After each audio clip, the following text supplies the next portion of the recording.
salue tous dans le précieux nom de notre Seigneur et Sauveur Jésus-Christ. Et j'ai béni son nom, lui le maître des temps et des circonstances, pour cette opportunité de pouvoir partager avec vous sa parole. Je vais juste vous demander d'incliner vos têtes là où vous êtes pour que nous puissions recommander ces moments entre les mains du Seigneur. Dieu de grâce, nous te disons merci et nous te recommandons ces moments. Nous prions, Seigneur, que tu nous donnes l'intelligence de l'Esprit afin que nous puissions saisir ce qui est spirituel. Merci parce que ce n'est pas en vain que tu nous donnes cette nourriture qui est ta parole. C'est pour nous guérir, Seigneur, c'est pour nous instruire, c'est pour nous prévenir, nous avertir, ô Dieu, et c'est pour nous délivrer. Laisse que ton esprit nous assiste du début à la fin, que ce temps soit vraiment pour ta gloire, au nom de Jésus-Christ. Amen. Voilà, j'espère que vous êtes dans la joie de pouvoir partager la parole du Seigneur.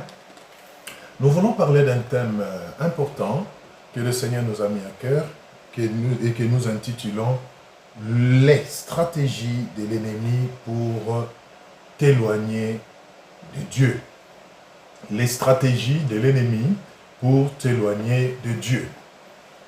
Bien-aimés dans le Seigneur, il est important que dans notre marche avec le Seigneur, nous puissions comprendre que nous avons un ennemi de nos âmes, qui est le diable, et qui chaque jour réfléchit, met en place des stratégies dans le seul et unique but de nous éloigner du plan de Dieu, de nous séparer de Dieu, de nous mettre loin de la face de Dieu, parce qu'il sait au fait que tant que nous resterons dans la présence de Dieu, tant que nous resterons ancré en Dieu, lui ne pourra rien faire contre nous. Et pour arriver à faire quelque chose contre nous, alors il doit nous éloigner de Dieu. Et pour cela, il met en place des stratégies, c'est-à-dire des mécanismes, c'est-à-dire des moyens pour arriver justement à nous distraire, à nous mettre loin de la face de Dieu. Et c'est ce que nous voulons voir par la grâce de Dieu pendant cette séance. Mais avant cela, nous voulons voir dans la Bible tous ensemble quelle est la mission que le diable s'est assignée. La parole de Dieu nous instruit là-dessus. Prenons donc nos Bibles dans Jean 10, 10.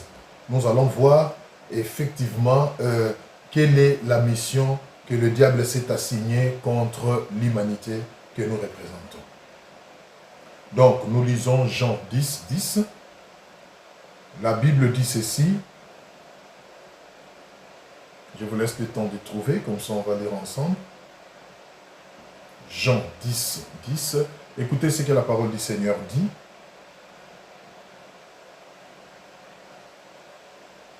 Les voleurs ne viennent que pour dérober, égorger et détruire.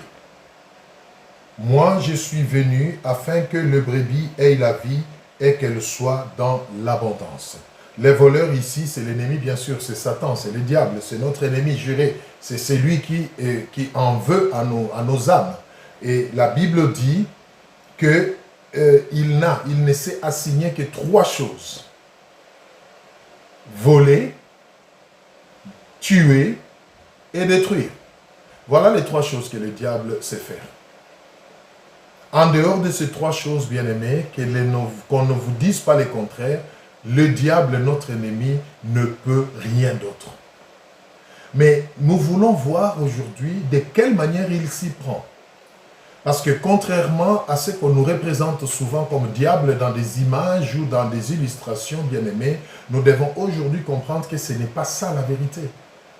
On nous représente l'ennemi, le diable, comme étant un monstre avec des dents longues sorties de la bouche, avec une fourche en main ou avec une longue queue et tout, un être vraiment bizarre. Mais écoutez, le diable n'est pas tout cela. Le diable est un ange, déchu bien sûr. Il fut un archange même, au-delà même des anges, vous voyez. Donc, il est capable, comme le dit la Bible, de se déguiser en ange de lumière. Le diable peut prendre toutes les formes possibles. Il est important que nous comprenions cela. Alors, pour atteindre sa mission qu'il s'est assignée, c'est-à-dire voler, tuer et détruire, il ne vient pas comme on nous le présente, dans des images, mais il prend la forme qu'il estime appropriée pour séduire, pour amener l'homme à croire à autre chose, pour se dissimuler. Le diable se dissimule, le diable se cache. Vous voyez? Il ne s'affiche pas de prime abord, il se cache, et c'est quand il est prêt à atteindre sa mission qu'il se dévoile. Et là, souvent, l'homme se retrouve déjà dans ce qu'on appelle le point de non-retour. Il ne sait plus reculer, il ne peut qu'avancer au péril de sa vie. Donc, enlevons de notre image, de notre tête, le diable, un monstre avec une queue, avec des dents, Non, le diable, retenons que c'est une créature particulière qui a la capacité de prendre toutes les formes qu'il peut. Le diable, dans ses stratégies justement pour éloigner l'homme de son créateur, afin de l'abattre, afin de le toucher, utilise ce qu'on appelle des stratégies. Et une stratégie, c'est quoi? C'est juste l'art de coordonner plusieurs actions en vue d'atteindre un objectif. Donc, le diable se dissimule derrière les circonstances, derrière le temps, derrière les hommes, derrière même des événements bien-aimés pour arriver à atteindre ses objectifs. Donc, c'est ce que nous voulons voir aujourd'hui par la grâce de Dieu. Quelques stratégies que le diable utilise justement pour nous amener à être loin de Dieu afin qu'il puisse toucher à notre vie. Alors, la première stratégie que le diable utilise, c'est celle que nous appelons la distraction. Ça vous étonnerait justement. La distraction, bien-aimé. Le diable est tellement rusé, il est tellement sournois qu'il passe, qu'il se cache derrière des choses qui des fois sont même légitimes, des choses apparemment innocentes, mais il passe par ces choses pour que l'homme n'ait plus le temps de penser en son Dieu, pour que l'homme n'ait même plus en présence d'esprit l'existence de son Créateur. Alors, il passe par cette stratégie, par la distraction, comme nous avons dit, justement pour nous voler notre temps, pour nous voler notre énergie, notre force, de manière à ce que nous ne puissions plus avoir le temps pour le Seigneur. Et comment est-ce qu'il s'y prend dans cette première stratégie, qui est la distraction? Il s'y prend de plusieurs manières. Il peut passer par des plaisirs, il peut passer par le média, il peut passer par le manger, il peut passer par la boisson, il peut passer par la télévision, le téléphone, il peut passer par la science, la technologie. Vous voyez, le diable est derrière toutes ces choses. Mais c'est tellement subtil que c'est difficile d'arriver à croire que le diable est derrière. Vous n'avez qu'à regarder aujourd'hui comment les gens préfèrent le plaisir que la présence de Dieu, par exemple. Comment les gens passent du temps devant la télé que devant la parole de Dieu.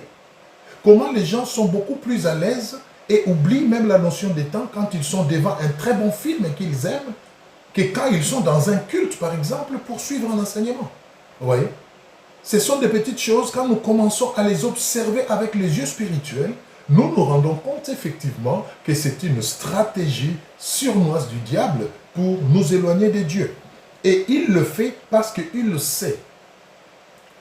Que quand nous passons beaucoup plus de temps dans la distraction, c'est-à-dire dans des choses qui nous plaisent, mais qui, au fond, ne nous rapprochent pas de Dieu, lui est content et il a des temps d'agir et de contrôler nos vies. C'est très, très, très, très important. Et l'objectif ici, c'est de nous affaiblir. Vous voyez? C'est de nous affaiblir par rapport à la prière et par rapport à la méditation de la parole de Dieu.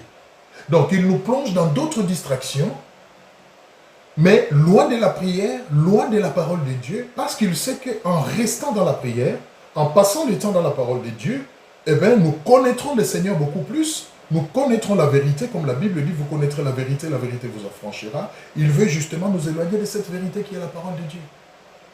Et le résultat, bien aimé, ouvrez les yeux, vous le verrez. Dieu nous donne 24 heures par jour. Combien de temps nous passons dans la prière? Combien de temps nous passons dans la méditation de la parole de Dieu? C'est à peine que ces deux choses nous préoccupent, vous voyez. Mais vous verrez les gens passer des heures et des heures devant un match de football. Des gens passer des heures et des heures devant la télé, une émission par exemple. Il y a des gens qui passent même des nuits, des réveillons devant la télé ou sur leur téléphone. Aujourd'hui, dès qu'on quitte son lit, on ne pense même plus à remercier le Seigneur qui nous a protégés. Mais on saute directement sur son téléphone pour voir ce qui s'est passé pendant la nuit. Et ce sont des choses apparemment innocentes, mais avec l'Esprit de Dieu bien-aimé, on comprendra que l'ennemi se cache derrière. Devant la télé, on ne somnole pas. On peut rester des heures et des heures. Il n'y a pas de problème. Mais dès qu'on commence à prier, les 2 minutes qui suivent, c'est la lourdeur, c'est l'assoupissement. Est-ce que vous vous êtes déjà posé la question de savoir pourquoi cela vous arrive? Vous pouvez lire un roman volumineux comme ça. Vous ne vous lassez pas. Les nerfs ne font pas mal. Vous y allez à fond. Mais dès que vous ouvrez la parole de Dieu, dès la première phrase ou la première page, vous vous sentez déjà limité, vous vous sentez déjà dans l'assoupissement. Est-ce que vous vous êtes déjà posé la question de savoir pourquoi? Bien-aimé, c'est le diable.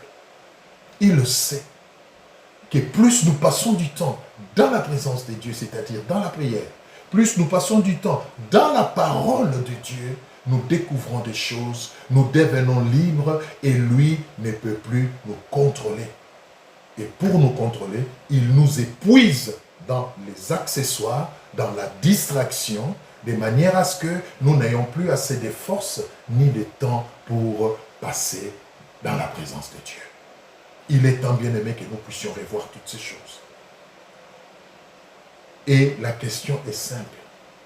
Posez-vous cette question, combien de temps sur 24 heures vous passez dans la présence de Dieu et vous passez dans la méditation de la parole de Dieu et vous aurez vite la réponse et vous comprendrez justement que le diable vous occupe beaucoup plus dans autre chose, qui au fond ne vous avance à rien, qui au fond ne vous ramène pas grand-chose, si ce n'est la distraction pour un temps. Et vous savez pourquoi il le fait? Mais parce qu'il le sait. Il le sait que Dieu dit dans sa parole. Quand nous prenons par exemple Josué 1,8, qu'est-ce que la parole de Dieu dit? Josué 1,8, nous allons lire rapidement. Qu'est-ce que la parole du Seigneur dit? Écoutez ce que la parole de Dieu dit. Et souvenez-vous que le diable, j'ai dit au début, c'était un archange. Il connaît bien la parole de Dieu. Mais écoutez ce que la Bible dit. Josué 1,8. Que ce livre de la loi ne s'éloigne point de ta bouche, médite-le jour et nuit, pour agir fidèlement selon tout ce qui est écrit, car c'est alors que tu auras du succès dans tes entreprises, c'est alors que tu réussiras. Vous voyez? Dieu met le secret du succès et de la réussite dans la méditation jour et nuit, et dans la pratique de sa parole. Le diable le sait. Mais parce qu'il ne veut pas que vous puissiez réussir, parce qu'il ne veut pas de votre succès, qu'est-ce qu'il va faire? Il va vous épuiser dans la distraction, dans la télé, dans le téléphone, Internet et autres, dans l'alcool, dans des boîtes de nuit, dans la joie. Il y a des gens qui festoient tous les jours sans aucune bonne raison. Il est toujours en fête, lui, il n'a pas le temps pour autre chose. Parce qu'il sait que si vous vous attardez, si vous prenez du temps dans la parole de Dieu, vous réussirez votre vie et vous connaîtrez le succès et il veut vous éloigner de ses secrets. C'est très important, bien-aimé. De la même manière, quand nous prenons 1 Thessaloniciens 5, 17, je tiens à ce qu'on lise ça aussi, 1 Thessaloniciens 5, 17, qu'est-ce que la parole de Dieu nous dit? 1 Thessaloniciens 5, 17. Écoutez ce que la parole de Dieu dit. Priez sans cesse. Vous voyez? C'est une recommandation de Dieu. Et le diable le sait. Il sait que quand nous passons du temps dans la prière, dans la présence de Dieu, le Seigneur se révèle à nous. Le Seigneur nous montre le chemin. Le Seigneur nous instruit et nous révèle sa volonté. Et à partir de ces moments, lui ne pourra plus nous contrôler. Et qu'est-ce qu'il faut faire? Nous éloigner de la prière. Voilà pourquoi la prière, la méditation de la parole de Dieu sont devenues des denrées rares même au milieu de l'église. Les gens écoutent la parole de Dieu pendant qu'ils sont au culte. Mais aussitôt après les cultes, ils ferment leur Bible, ils les rangent. Ils vont les rechercher encore les prochains dimanches pour aller au culte. Mais dans l'entretemps, qu'est-ce qu'ils font? Ils sont dans ceci, ils sont dans cela. Bien-aimés, il est temps d'ouvrir les yeux. Et j'aime le Seigneur parce que quand il nous révèle une stratégie de l'ennemi, il nous donne aussi la voie des sorties, il nous donne aussi la solution. Par rapport à cette première stratégie qui est la distraction, bien-aimés, la solution est simple. La solution est simple, c'est de se faire violence pour revoir son temps. Dieu nous donne 24 heures. Arrangez-vous, bien-aimés, pour que vous ayez suffisamment de temps par jour dans la parole de Dieu et dans la prière. C'est alors que vous arriverez à vaincre cette stratégie. Mais si vous vous laissez toujours emporter, si vous vous laissez toujours aller, si vous reportez toujours au lendemain, hein, c'est facile, les gens disent, et quand ils commencent à lire la parole de Dieu, ils somnolent et puis, ben, écoutez, je vais le faire demain, je vais le faire demain. Mais il y a des choses que vous ne reportez pas. Comprenons que le diable est derrière ces choses. Faisons attention, revoyons nos priorités et apprenons à passer du temps dans la présence de Dieu. La deuxième stratégie que le diable utilise pour nous éloigner de notre Dieu, c'est les soucis de la vie. Ah, là aussi, l'ennemi agit subtilement, mais les gens n'arrivent pas à les comprendre. Ce sont des choses légitimes. Vous me direz, mes pasteurs, c'est normal que je me préoccupe de mon lendemain. Vous me direz, mes pasteurs, c'est normal que je cherche à savoir ce que mes enfants vont devenir demain. C'est normal que je bosse dur pour assurer mon lendemain. Et je dirai avec vous, oui, je suis d'accord. Mais écoutez, nous nous disons enfants de Dieu. Nous devons aussi chercher à savoir qu'est-ce que Dieu pense de notre avenir. Qu'est-ce que Dieu dit par rapport à notre lendemain. Ça aussi, c'est important. Mais vous verrez que l'ennemi ici s'arrange pour nous montrer toujours nos besoins. Il s'arrange pour toujours nous montrer ce qui nous manque, afin que cela crée en nous la soif et la faim de chercher cela. Vous voyez? Il vous fera toujours voir que votre salaire ne suffit pas. Il vous fera toujours voir que les habits que vous avez ne suffisent pas. Il faut renouveler votre garde-robe. Il vous fera toujours voir que votre grenier n'est pas suffisamment rempli. Il vous faut toujours avoir beaucoup plus à manger. Il vous faut toujours avoir beaucoup plus d'argent. Et l'homme est dans cette soif, dans cette faim, en train de courir par-ci, par-là, en train de se faire des soucis, des préoccupations pour chercher à assurer son lendemain. Et cela l'épuise, cela le fatigue, à telle enseigne qu'il n'a même plus le temps de se souvenir de Dieu qu'il a créé. Là aussi, c'est une stratégie de l'ennemi. C'est très important, bien-aimé. Voilà pourquoi de temps en temps, il faut s'arrêter et chercher à comprendre comment l'ennemi agit. Toutes ces préoccupations, tout ce besoin que le diable nous miroite, bien-aimé, soyez honnêtes. Depuis que vous vous êtes focalisé sur ces choses, est-ce que vous les avez déjà résolues? Vous continuez à courir, vous continuez à chercher, et vous vous épuisez. Vous n'avez plus le temps pour Dieu. Et le diable est content parce que là, il atteint son objectif. Il vous empêche même de chercher à savoir qu'est-ce que Dieu pense de votre avenir. Nous allons découvrir dans la parole de Dieu, bien-aimé, qu'est-ce que le Seigneur parle de nous, qu'est-ce que Dieu dit en ce qui concerne nos besoins. Qu'est-ce que Dieu dit en ce qui concerne notre futur. Dieu a un plan, c'est écrit dans sa parole. Mais nous n'avons même pas le temps de les découvrir parce que nous voulons nous-mêmes fournir des efforts. Nous voulons nous-mêmes courir ici et là. Et là, le diable nous a eu dans sa stratégie. Prenons Philippiens 4, 6, 8. Nous allons découvrir ensemble qu'est-ce que le Seigneur dit par rapport à nos besoins. Est-ce qu'il nous dit de courir? Est-ce qu'il nous dit de ne plus dormir? De continuer à réfléchir toute la nuit pendant que tout le monde dort en ce qui concerne notre avenir? Qu'est-ce que le Seigneur nous dit? Sa parole va nous répondre dans Philippiens 4, 8. Nous allons lire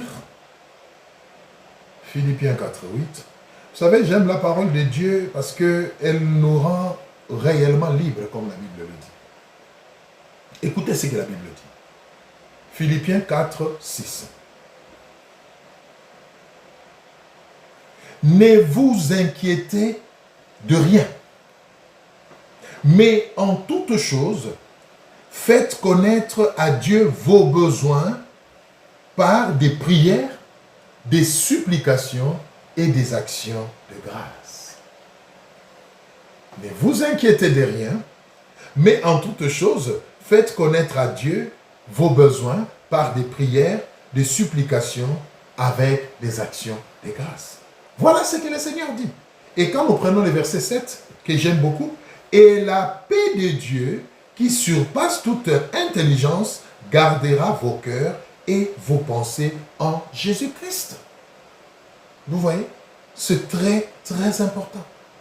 Dieu ne dit pas que parce que vous avez des besoins, parce que vous avez des préoccupations,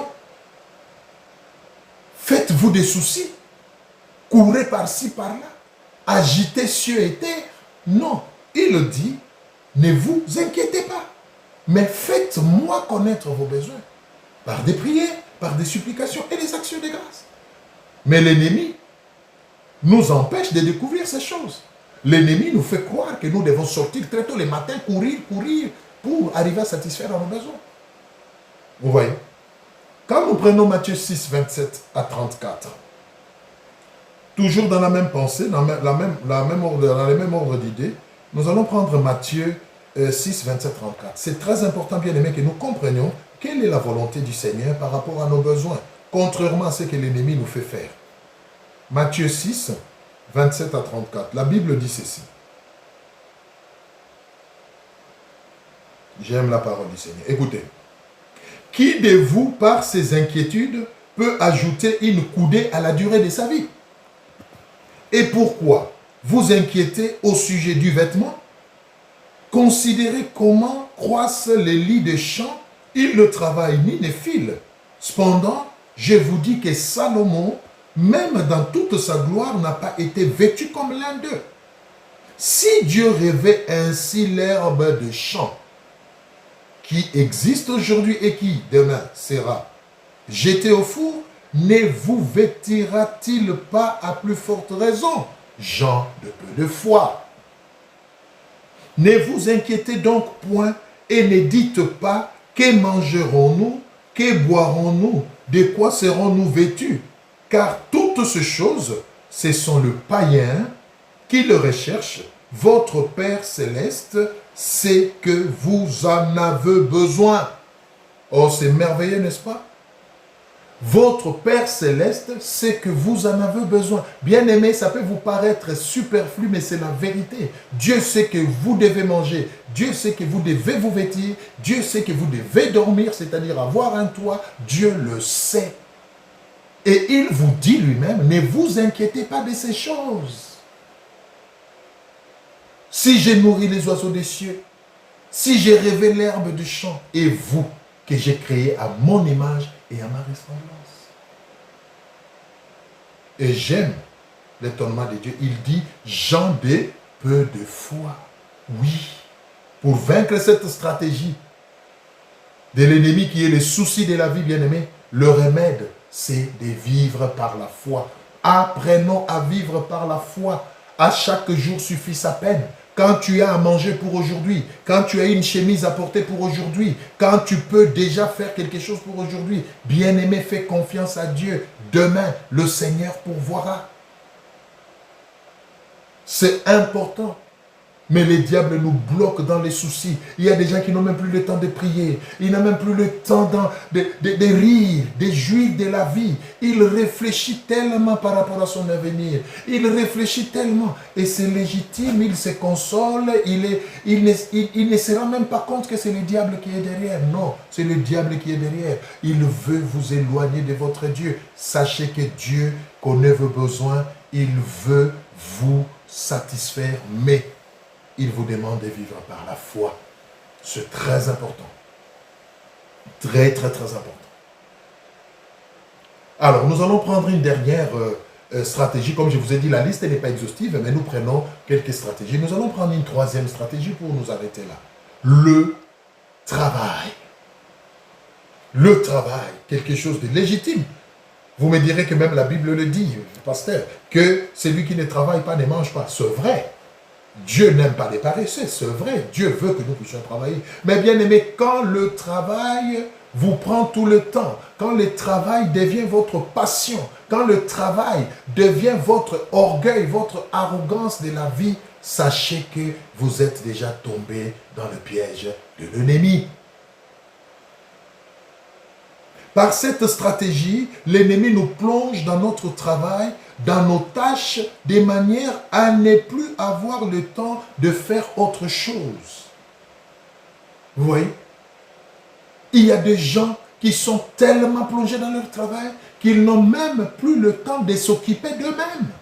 Je ne crois pas que cela soit la volonté de Dieu. Regardez combien de foyers sont détruits aujourd'hui. Regardez combien de femmes sont malheureuses aujourd'hui. Combien d'hommes sont malheureux aujourd'hui. Combien d'enfants sont devenus abandonnés aujourd'hui à cause de la passion ou de l'attachement au travail des parents. Le diable vous fait croire que vous devez beaucoup travailler pour vous assurer un avenir meilleur. Le diable vous fait croire qu'il faut amasser, amasser, amasser. Oui, les gens se disent, je dois, je dois, je dois. Mais au fond, vous ne vivez plus. La vie, ce n'est pas seulement le travail. La vie, ce n'est pas le travail seulement. La vie a beaucoup d'aspects. Et la volonté de Dieu est que nous puissions nous épanouir dans tous ces aspects-là de la vie. Pas seulement par rapport à notre travail. Combien de couples sont en crise aujourd'hui? Combien de divorces n'ont-ils pas été prononcés à cause de l'attachement de l'un des partenaires à son travail? Ma carrière vaut plus, ma carrière, vous savez, c'est mon rêve, c'est mon bébé, c'est... Bien-aimé, c'est la ruse du diable. L'objectif ici, c'est de nous fatiguer, car la fatigue nous empêche de faire autre chose. Plus nous travaillons, plus nous nous fatiguons, plus nous n'avons même plus de temps pour nos partenaires. Nous n'avons même plus de temps pour nos enfants. Combien de gens passent du temps de qualité en famille? Combien de temps passe de temps de qualité en tant que couple? Il n'y a plus ça à cause du travail. Vous vous levez tôt le matin, tout le monde dort encore. Vous rentrez tard la nuit, tout le monde dort déjà. Et le lendemain, c'est la même chose. C'est un cycle infernal. Bien aimé, il est temps de comprendre que le diable est très rusé. Il peut vous avoir et vous séparer de vos proches, vous séparer de votre Créateur, justement dans les choses qui paraissent innocentes et légitimes. Mais si vous n'avez pas le discernement, vous tomberez dans son piège. Qu'est-ce que la Bible dit dans Ecclésiaste 3, 1 à 9? Vous allez lire après, vous qui notez, vous pouvez noter Ecclésiaste 3, 1 à 9. Qu'est-ce que la Bible dit? Il y a un temps pour tout. Il y a un temps pour travailler, il y a un temps pour se reposer, il y a un temps pour haïr, il y a un temps pour aimer, il y a un temps pour sortir, il y a un temps pour rentrer. Ça, c'est la parole de Dieu qui dit. C'est pour dire que Dieu est un Dieu d'ordre. Nous devons mettre de l'ordre dans notre vie. Et pour vaincre cette troisième stratégie du diable qui est le travail à outrance, bien aimé, c'est la discipline. Il faut se discipliner. Avoir un temps pour toutes choses. Savoir qu'il y a un temps pour dormir. Il y a des gens qui oublient même qu'il faut dormir, il faut venir les sortir de leur ordinateur pour qu'ils pensent à eux-mêmes. Ce n'est pas normal. Vous voyez? Il y a un temps pour tout. Ayons le temps de travailler, ayons le temps de nous occuper de nos proches, ayons le temps de nous occuper de nous-mêmes, bien-aimés, c'est important. Ayons le temps de prier, ayons le temps de méditer, ayons le temps de nous occuper de notre conjoint, de notre conjointe, de nos enfants. C'est ça la vie. Trouvons l'équilibre, bien-aimés. C'est ça la volonté de Dieu. Mais beaucoup de gens sont victimes de toutes ces choses parce qu'ils ignorent de quoi l'ennemi est capable. Bien-aimés, comme je vous ai dit, la liste n'est pas exhaustive. Il y a beaucoup de stratégies de l'ennemi. Nous continuerons à les voir les unes après les autres, selon que le Seigneur le permettra. Mais j'aimerais que nous puissions d'abord aujourd'hui, pour aujourd'hui, réfléchir sur ces trois stratégies dans laquelle vous vous êtes déjà retrouvés, pris en piège. Est-ce que c'est dans la distraction? Est-ce que c'est dans les soucis de la vie? Ou est-ce que c'est dans votre travail? Qu'est-ce qui est en train de mourir en vous ou autour de vous à cause de ces trois stratégies du diable? Dans quelle stratégie le diable vous a déjà emprisonné? Bien-aimé, il est temps de vous réveiller et de décider que les choses doivent changer. Et avec le Seigneur, c'est possible. Vous savez, la solution à un problème commence par la prise de conscience. Quand vous comprenez déjà que non, la manière dont je travaille, ce n'est pas normal. C'est déjà le début de la solution. Quand vous réalisez déjà que non, au fait, c'est vrai, je passe beaucoup plus de mon temps sur mon téléphone, devant la télé ou devant mon ordinateur, que dans les choses de Dieu. C'est déjà ça le début de la solution. Quand vous pensez que vous vous faites trop de soucis déjà par rapport à votre avenir, c'est déjà ça le début de la solution. Et le reste, le Seigneur s'en occupera. Le diable cherche à nous éloigner de Dieu. Et regardez seulement l'allure avec laquelle nous vivons aujourd'hui. Vous constaterez qu'effectivement, beaucoup sont déjà tombés dans ces pièges. Et c'était prédit dans la parole de Dieu. Dans les derniers temps, les gens aimeront beaucoup plus les plaisirs que Dieu. Vous voyez? Les gens aiment l'ambiance aujourd'hui. Ils aiment danser, boire. Ils n'ont pas la notion des temps quand ils s'amusent. Mais ils ont la notion des temps quand il s'agit des choses de Dieu.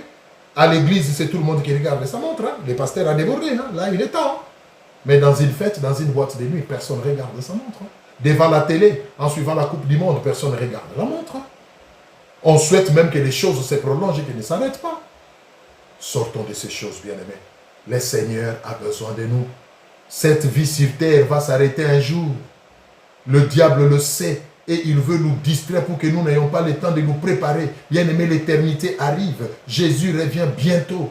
Il est temps de sortir de toutes ces stratégies de l'ennemi et de nous rapprocher du Seigneur.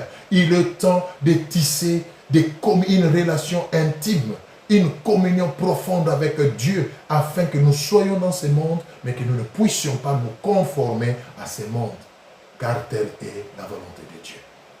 Nous allons terminer par là pour cette fois-ci.